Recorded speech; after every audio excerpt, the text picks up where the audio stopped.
തിരുനാമം പാടിടുവാ, തിരുവചനം ധ്യാനിക്കുവാ, തിരുനാമം പാടിടുവാ, തിരുവചനം ധ്യാനിക്കുവാ. ശാശ്വത ശാന്തി അയക്കേണമേ ഈ ശിഷ്യരാ നിന്ദാസരിന്മേ. ശാശ്വത ശാന്തി അയക്കേണമേ ഈ ശിക്ഷരാ നിന്ദാസരിന്മേ. ഉണർവിൻ വരം ലഭിപ്പാ ഞങ്ങൾ വരുന്നു തിരുസവിധേ. നാഥാ, നിന്റെ വൻ കൃപകൾ ഞങ്ങൾക്കരുളൂ, അനുഗ്രഹിക്കൂ. നാഥാ, നിന്റെ വൻ കൃപകൾ ഞങ്ങൾക്കരുളൂ, അനുഗ്രഹിക്കൂ. മഹത്വമുള്ള യെശയ്യാ പ്രവാചകന്റെ പുസ്തകം 20-21 അധ്യായം. ആശൂർ രാജാവായ സർഗോന്റെ കൽപ്പന പ്രകാരം തർത്താൻ അശ്ദോദിലേക്ക് ചെന്ന് അശ്ദോദിനോട് യുദ്ധം ചെയ്ത് അതിനെ പിടിച്ച ആണ്ടിൽ, ആ കാലത്ത് തന്നെ യഹോവ ആമോസിൻ്റെ മകനായ യെശയ്യാവോട്, നീ ചെന്ന് നിന്റെ അരയിൽ നിന്ന് രട്ടുശീല അഴിച്ചു വെച്ച് കാലിൽ നിന്ന് ചെരുപ്പും ഊരിക്കളക എന്ന് കൽപ്പിച്ചു. അവൻ അങ്ങനെ ചെയ്തു, നഗ്നനായും ചെരുപ്പിടാതെയും നടന്നു. പിന്നെ യഹോവ അരുളി ചെയ്ത്, എൻ്റെ ദാസനായ യെശയ്യാവ് മിസ്രയീമിനും കൂശിനും അടയാളവും അത്ഭുതവും ആയിട്ട് 3 സംവത്സരം നഗ്നനായും ചെരുപ്പിടാതെയും നടന്നതുപോലെ ആശൂർ രാജാവ് ഇസ്രയേലിൽ നിന്നുള്ള ബന്ധന്മാരെയും കൂശിൽ നിന്നുള്ള പ്രവാസികളെയും ആബാലവൃത്തം മിസ്രയീമിൻ്റെ ലജ്ജയ്ക്കായിട്ട് നഗ്നന്മാരും ചെരുപ്പിടാത്തവരും ആസനം മറയ്ക്കാത്തവരുമായി പിടിച്ചുകൊണ്ടുപോകും. അങ്ങനെ അവർ തങ്ങളുടെ പ്രത്യാശയായിരുന്ന കൂശും തങ്ങളുടെ പുകഴ്ചയായിരുന്ന മിസ്രയീമും നിമിത്തം ഭ്രമിച്ച് ലജ്ജിക്കും. ഈ കടൽക്കരയിലെ നിവാസികൾ അന്ന് ആശൂർ രാജാവിൻ്റെ കയ്യിൽ നിന്ന് വിടുവിക്കപ്പെടുവാൻ സഹായത്തിനായി നാം ഓടിച്ചെന്നിരുന്ന നമ്മുടെ പ്രത്യാശ ഇങ്ങനെയായല്ലോ, ഇനി നാം എങ്ങനെ രക്ഷപ്പെടും എന്ന് പറയും. സമുദ്രതീരത്തെ മരുഭൂമിയെക്കുറിച്ചുള്ള പ്രവാചകം. തെക്ക് ചുഴലിക്കാറ്റ് അടിക്കുന്നത് പോലെ അത് മരുഭൂമിയിൽ നിന്ന് ഭയങ്കര ദേശത്തേക്ക് തന്നെ വരുന്നു. കഠിനമായ ദർശനം തനിക്ക് വെളിപ്പെട്ടിരിക്കുന്നു. ദ്രോഹി ദ്രോഹം ചെയ്യുന്നു, കവർച്ചക്കാർ കവർച്ച ചെയ്യുന്നു.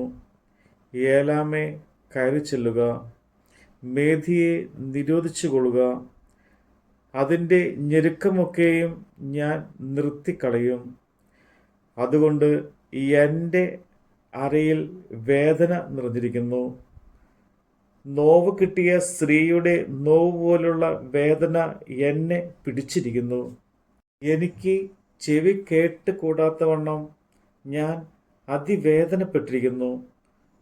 കണ്ണ് കാണാത്ത വണ്ണം ഞാൻ പരിഭ്രമിച്ചിരിക്കുന്നു. എൻ്റെ ഹൃദയം പതറുന്നു, ഭീതി എന്നെ ഭ്രമിപ്പിച്ചിരിക്കുന്നു. ഞാൻ കാക്ഷിച്ച സന്ധ്യാസമയം അവൻ എനിക്ക് വിറയലാക്കി തീർത്തു. മേശ ഒരുക്കുവിൻ, പരവതാനി വിരിപ്പിൻ, ഭക്ഷിച്ച് പാനം ചെയ്യുവിൻ. പ്രഭുക്കന്മാരെ എഴുന്നേൽപ്പിൻ, പരിചയ്ക്ക് എണ്ണ പൂശുവിൻ. കർത്താവ് എന്നോട്, നീ ചെന്ന് ഒരു കാവൽക്കാരനെ നിർത്തിക്കൊള്ളുക, അവൻ കാണുന്നത് അറിയിക്കട്ടെ.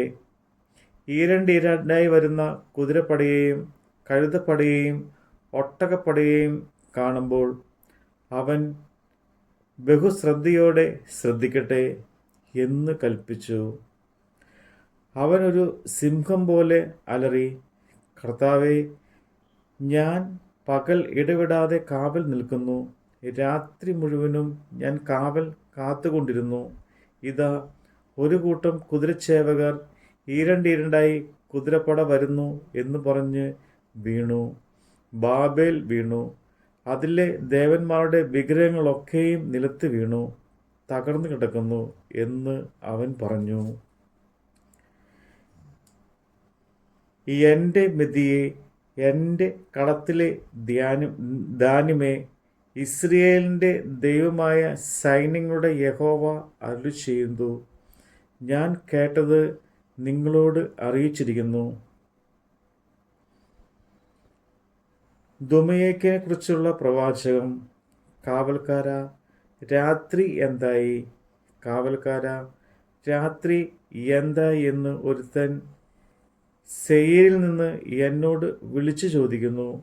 അതിന് കാവൽക്കാരൻ, പ്രഭാതവും രാത്രിയും വന്നിരിക്കുന്നു. നിങ്ങൾക്ക് ചോദിക്കണമെങ്കിൽ ചോദിച്ചുകൊള്ളുവിൻ, പോയി വരുവിൻ എന്ന് പറഞ്ഞു. അറബി ദേശത്തെക്കുറിച്ചുള്ള പ്രവാചകം. ദേദാന്യരുടെ സാർത്ഥഗണങ്ങളായുള്ളവരെ, നിങ്ങൾ അറബിയിലെ കാട്ടിൽ രാപ്പാർപ്പിൻ. തേമാദേശ നിവാസികളെ, നിങ്ങൾ ദാഹിച്ചിരിക്കുന്നത് വെള്ളം കൊണ്ടുവരുവിൻ. ഓടിപ്പോകുന്നവരെ അപ്പവുമായി ചെന്ന് എതിരേൽപ്പിൻ. അവർ വാളിന് ഒഴിഞ്ഞ് ഓടിപ്പോകുന്നവരാകുന്നു. ഊരിയ വാളിനെയും കുലച്ച വില്ലിനെയും യുദ്ധത്തിൽ കൊടുമയെയും ഒഴിഞ്ഞ് ഓടുന്നവർ തന്നെ. കർത്താവ് ഇപ്രകാരം എന്നോട് അരുളിച്ചെയ്തു, കൂലിക്കാരൻ്റെ ആണ്ട് പോലുള്ള ഒരു ആണ്ടിനകം കേദാറിൻ്റെ മഹത്വത്തെയും ക്ഷയിച്ചു പോകും. കേദാരിൻ വീരന്മാരായ വില്ലാളികളുടെ കൂട്ടത്തിൽ ശേഷിക്കുന്നവർ ചുരുക്കമായിരിക്കും. ഇസ്രയേലിൻ്റെ ദൈവമായ യഹോവയല്ലോ അരുളി ചെയ്തിരിക്കുന്നത്. നമ്മുടെ കർത്താവിൻ്റെ വചനമാണ് നമ്മൾ കേട്ടത്. തിരുവചനം ഘോഷിക്കുവാൻ, തിരുനന്മകൾ സാക്ഷിക്കുവാൻ, തിരുവചനം ഘോഷിക്കുവാൻ, തിരുനന്മകൾ സാക്ഷിക്കുവാൻ, ഉണർവിൻ ശക്തി അയക്കേണമേ.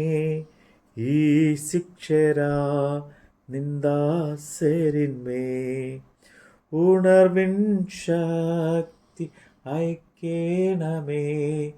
ഈ ശിക്ഷരാ നിന്ദാസരിന്മേ, ഉണർവിൻ വരം ലഭിപ്പാ ഞങ്ങൾ വരുന്നു തിരുസവിധേ.